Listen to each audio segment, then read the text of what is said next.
Prashanti Kovur constituency nomination వేయడం జరిగింది. ఈరోజు ఈ జనము అభిమానము ఇవన్నీ చూస్తుంటే కోవూరు నుంచి మనం ప్రశాంతి గెలిచినట్టే అనిపిస్తుంది. అది కాకుండా చంద్రబాబు నాయుడు గారు కూడా ఖచ్చితంగా ముఖ్యమంత్రి అయినట్టు ఈ రోజుతోటే అది కూడా మనమే డిక్లేర్ చేసుకోవచ్చు. ఎందుకంటే ఇంత స్పందన,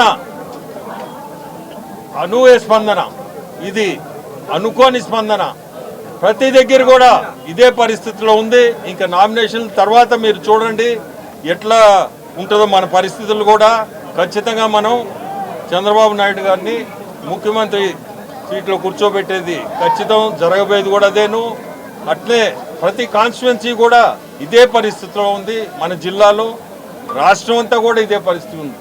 మనం ఎన్డీఏలో ఉండడం మన అదృష్టం ఈరోజు. ఎందుకంటే ఏదున్నా మనకి ఈరోజు ఉండే ఆర్థిక పరిస్థితుల్లో మనకి ఎన్డీఏ ప్రభుత్వంలో ఉన్న వల్ల ఖచ్చితంగా ఎన్డీఏ ఆడ గెలిచేది ఖచ్చితం. మనం కూడా భాగస్థులము ఆ కూటమిలో ఉన్నాము కాబట్టి జనసేన, బీజేపీ, టీడీపీ 3 కూటమిలో ఉన్నాము కాబట్టి మనకి అభివృద్ధికి కూడా ఇబ్బంది లేకుండా పైన ఢిల్లీ ప్రభుత్వం నుంచి కూడా మనకి సహాయం ఉంటుంది. మనం ఆ కూటమిలో ఉన్నాము కాబట్టి మీ అందరూ కూడా చూస్తున్నారు అనూహ్య స్పందన ఇక్కడ. మీ అందరికీ కూడా ఇదే మన కోవూరు గెలుపు అనే అనుకోవచ్చు. అందరికీ నమస్కారం.